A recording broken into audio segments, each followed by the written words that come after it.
Meus irmãos, a paz do Senhor Jesus seja com todos e também a todos que de alguma forma vão ser alcançados através desse vídeo. Nesse comentário rápido, sucinto que quero aqui compartilhar com vocês, falando algo sobre a lição de número 10 da Escola Bíblica Dominical, ou seja, o quarto trimestre de 2025 das nossas revistas publicadas pela Casa Publicadoras das Assembleias de Deus no Brasil. E a lição de número 10, que amanhã vai ser ministrada pelos professores, no dia 7 de dezembro de 2025, hoje dia 6, sábado, amanhã domingo dia 7, é a lição de número 10, e o tema é Espírito, o âmago da vida humana. Essa lição ela vai dar ênfase ao espírito do homem. O espírito do homem que o difere de tudo quanto Deus criou, do que Deus fez pelo poder da palavra quando ele disse haja. Mas se tratando do homem, a Bíblia diz que Deus não disse haja, mas Deus o formou, Deus o deu forma. E para diferenciar ainda mais, Deus soprou no homem o espírito de vida e o homem passou a ser alma vivente. E nesse sopro, o homem ele vai receber a alma e espírito que estão interligados, mas um distinto do outro. O espírito que o homem recebe da parte de Deus é o espírito que Deus deu ao homem, a capacidade de ele se comunicar com o Senhor. E referindo-se à palavra, como está no texto áureo, Zacarias capítulo 12, versículo 1, confirma isso quando diz: peso da palavra do Senhor sobre Israel. Fala o Senhor, o que estende o céu, e que funda a terra, e que forma o espírito do homem dentro dele. Está em Zacarias capítulo 12 e o versículo 1. A verdade prática diz: uma vez livre, nossa alma recebe vida espiritual e dirige o nosso corpo para adorar e servir ao Criador. Então, o homem, quando Deus o formou, ainda era apenas um boneco, que não tinha vida, inerte, e Deus veio e soprou sobre ele o fôlego de vida. E o homem passou a ser alma vivente. E nesse sopro, o homem que agora havia sido criado fisicamente, Deus havia dado forma, quando Deus sopra sobre ele, ele recebe a alma e o espírito. A alma cede das suas emoções e o espírito, ele recebe esse espírito para se comunicar com Deus. Ou seja, por isso que a Bíblia diz que o Senhor mesmo se referiu dizendo: façamos o homem a nossa imagem, conforme a nossa semelhança.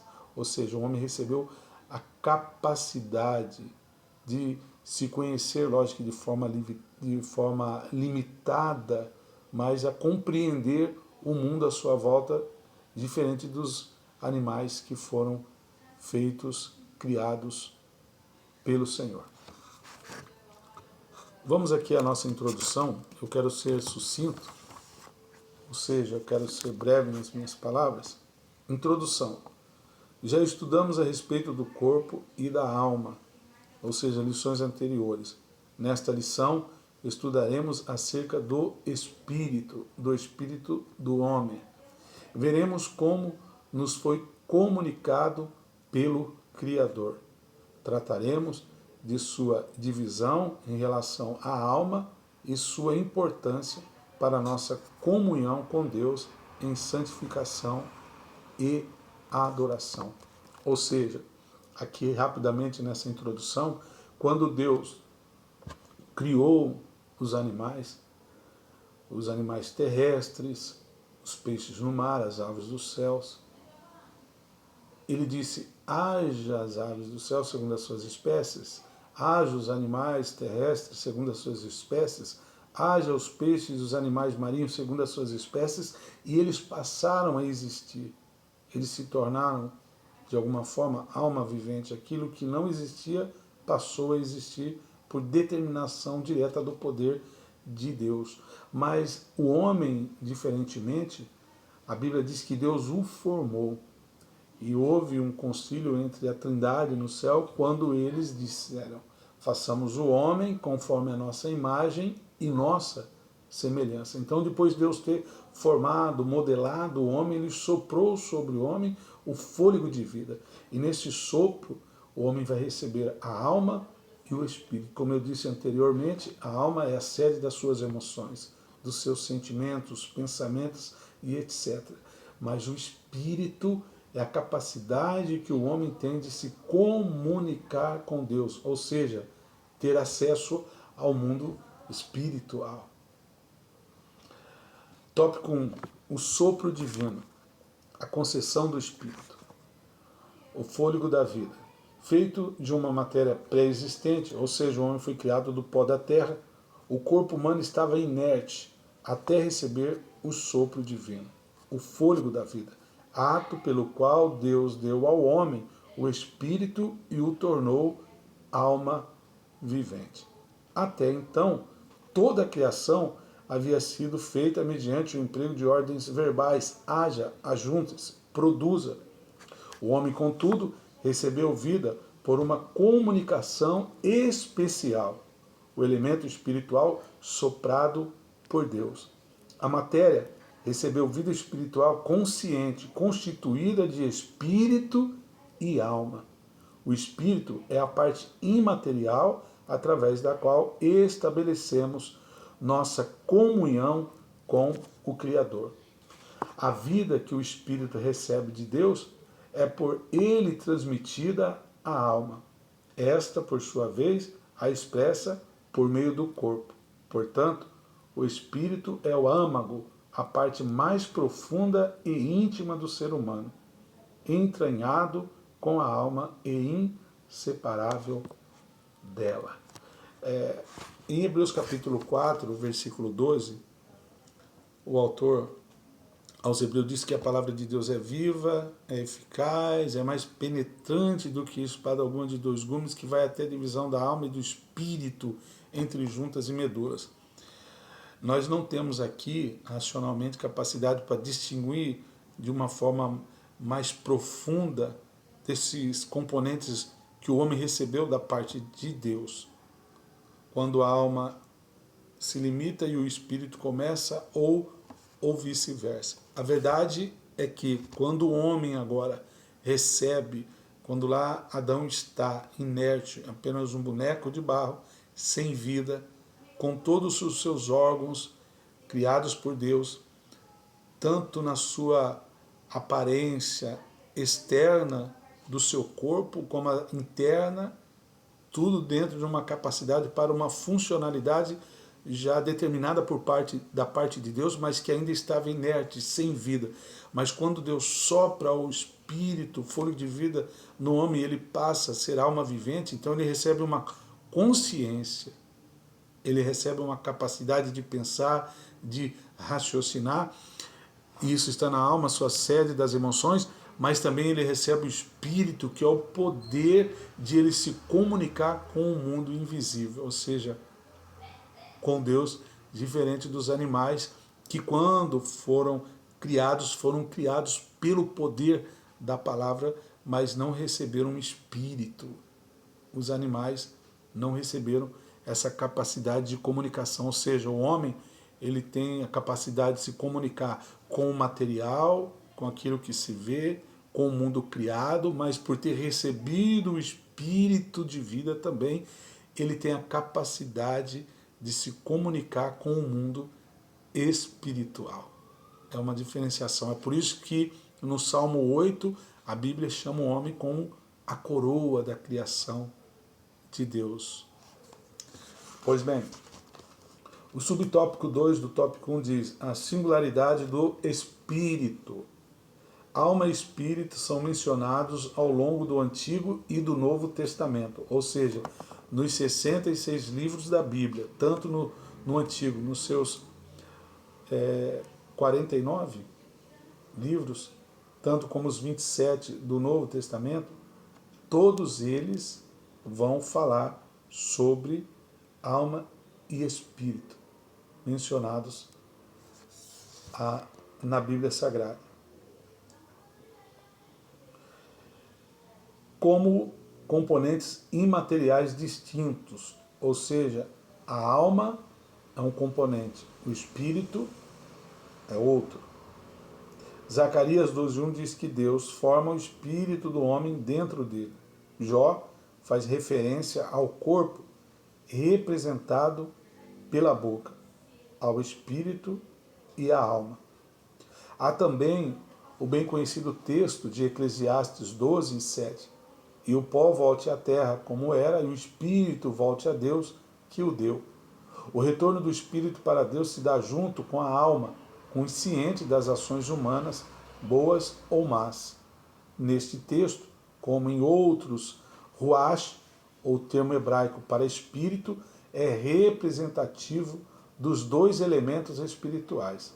Da mesma sorte, em diversas passagens, niplesh, a alma é tomada pelo todo imaterial. Então, há uma conotação de que quando o homem ele morre, o espírito dele volta para Deus que o deu e o seu corpo volta para o pó. Posteriormente, na volta de Jesus, os que morreram com Cristo, desde Adão até o tempo de Cristo, depois de Cristo, que receberam as suas respectivas e aceitaram as respectivas alianças antes de Cristo, quando ele morre, a sua alma e o seu espírito junto vão para um lugar determinado por Deus, que é o Hades. E os que morreram, não aceitando as respectivas alianças, eles também vão para um lugar chamado Hades, e ali eles ficam. Só que a Bíblia diz que quando Jesus ele morreu, ele desceu no profundo e levou cativo o cativeiro, ou seja, aqueles que morreram e aceitaram as respectivas alianças estabelecidas por Deus desde Adão até Jesus. Dali eles foram levados para o paraíso. Verdade é que nós vamos observar isso lá na parábola do rico e do Lázaro mendigo. Ela distingue bem esse assunto lá no capítulo 16, versículo 22 do Evangelho escrito por Lucas. Essa união se dará novamente na ressurreição do corpo, ou no corpo glorificado daqueles que morreram salvos nas suas respectivas alianças antes de Jesus, no tempo de Jesus e depois de Jesus. Os seus corpos vão se unir com a alma e o espírito, aqueles salvos irão para a glória, e aqueles que morreram sem salvação. Os seus corpos se unirão com sua alma e seu espírito e partirão para a condenação, prestarão conta dos seus atos diante do Senhor. O subtópico 3 do tópico 1 diz a tênue divisão.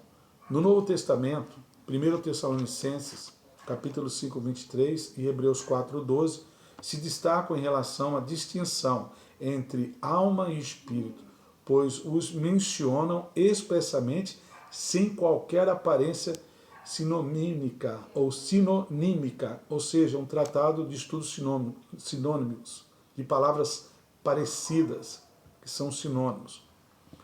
O segundo texto, aliás, refere-se à tênue divisão que há entre os dois componentes imateriais e é acessada sobrenaturalmente pela palavra de Deus, que penetra até o mais íntimo de nosso ser, onde alma e espírito estão entretecidos.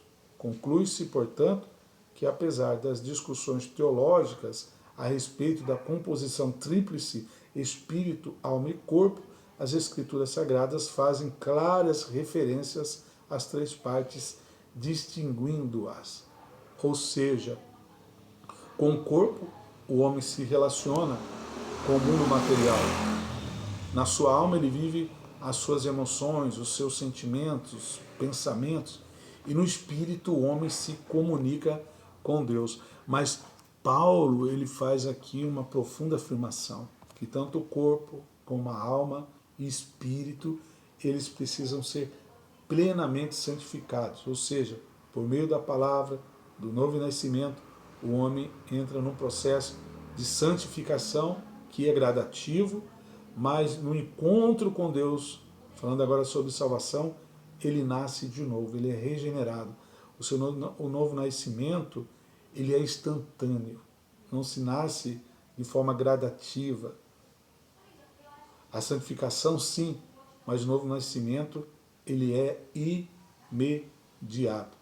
E Paulo diz isso lá em 1 Tessalonicenses, que essa tricotomia do homem precisa passar por esse processo da santificação.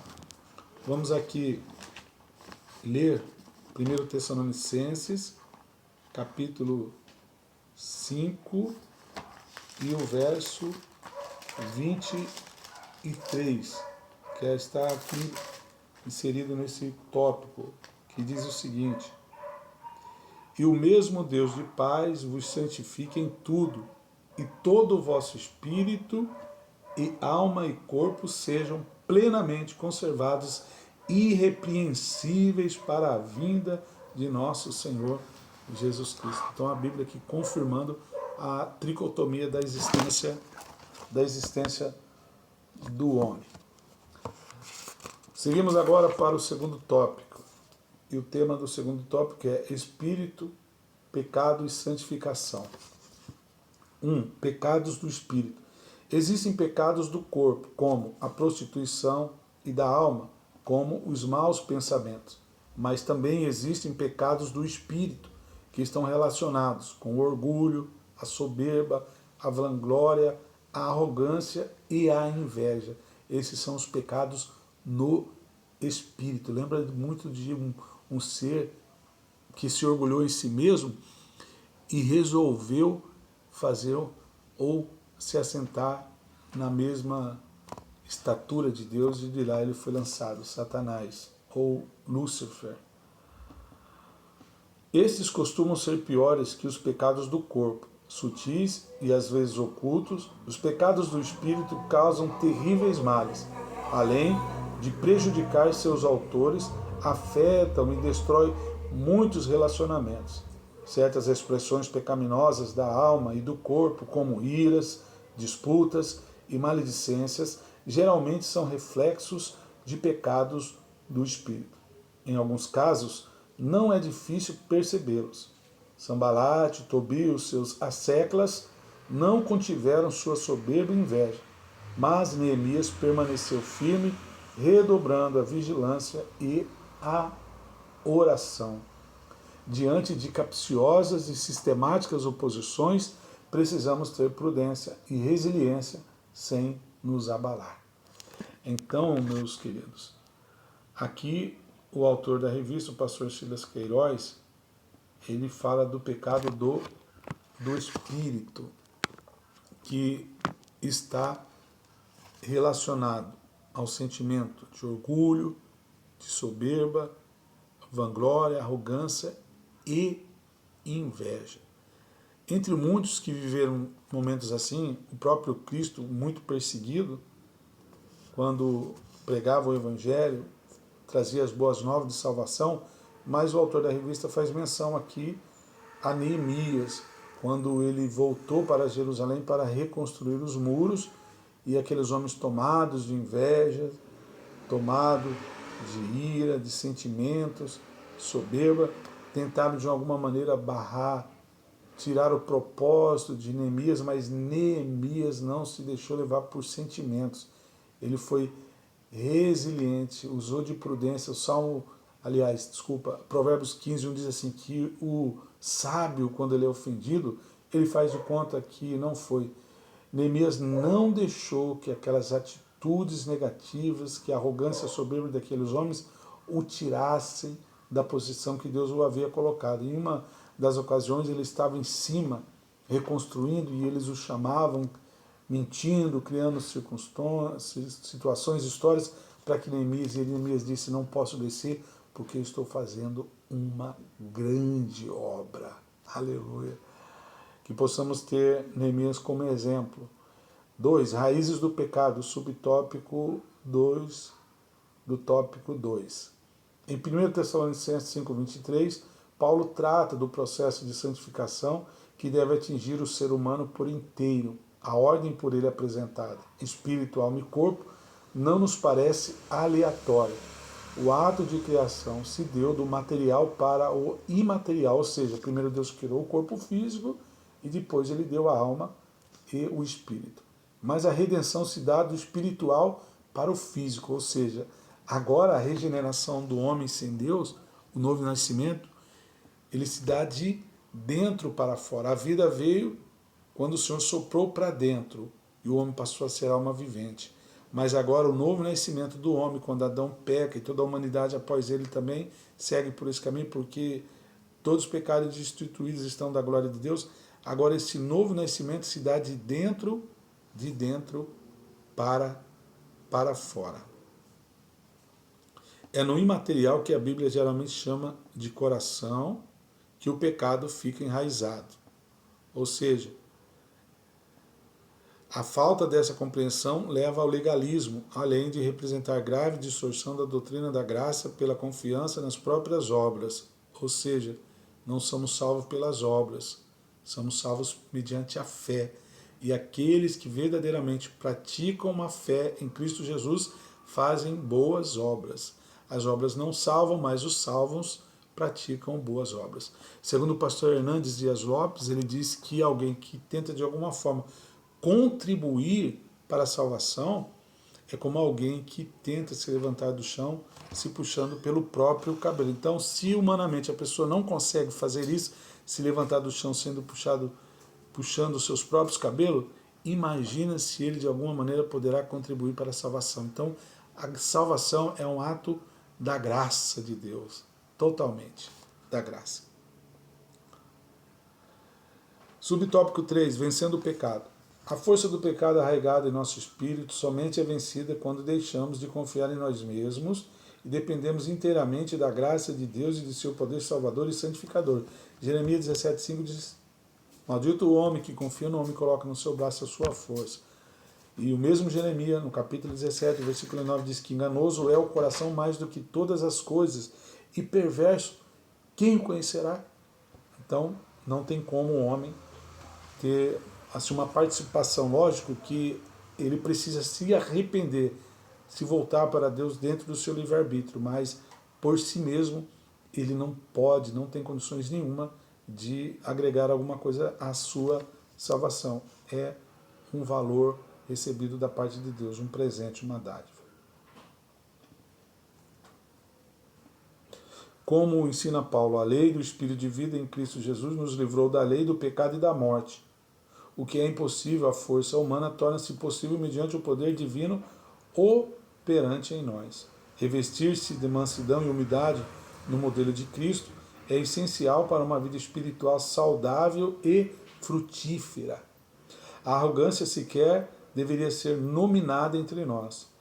Quando contendas, inclusive públicas, são feitas em nome de Cristo, é porque ainda não compreendemos o que é o verdadeiro cristianismo. Ao servo do Senhor não convém contender. Purifiquemo-nos de todos os pecados, inclusive do Espírito, pelos meios da graça, aperfeiçoando a santificação no temor de Deus. Então, para vencermos tudo isso que está dentro de nós, numa ocasião, alguns fariseus e religiosos se aproximaram de Jesus criticando ele e os discípulos porque eles comiam por lavar as mãos. Então, para eles estavam cerimonialmente impuros. E Jesus disse para eles o seguinte: o que contamina o homem não é o que entra, porque quando o homem se alimenta, ainda que ele não use dessa legalidade, o que ele come vai embora. Mas o que contamina o homem é que sai, é do coração, prostituição, porfia, emulações e tantas outras coisas. Jesus explicou. E para que o homem vença isso que está dentro, ele precisa se integrar e se entregar inteiramente ao Espírito Santo de Deus e ser guiado pelo Espírito do Senhor. Vamos aqui caminhar para o final, no terceiro tópico, regeneração e adoração. 1. O novo nascimento. A vitória sobre o pecado começa necessariamente com a experiência espiritual do novo nascimento, ato divino operado em nosso interior, que nos outorga um espírito regenerado. Segundo Coríntios 17, se alguém está em Cristo, nova criatura é que as coisas velhas se passaram, tudo se fez de novo. Romanos 8:1 diz, portanto, se alguém está em Cristo, nenhuma condenação há para os que estão em Cristo, que não de segundo a carne, mas segundo o Espírito. Passou a ser uma nova pessoa. E aqui falando sobre Nicodemos, que ele não compreendia isso. Isso era incompreensível para Nicodemos e o seu padrão religioso, assim como é para os que desejam mostrar a aparência de piedade sem terem experimentado o sobrenatural processo de regeneração, ou seja, o novo nascimento. Com o espírito altivo, resistem à verdade e negam a inerrância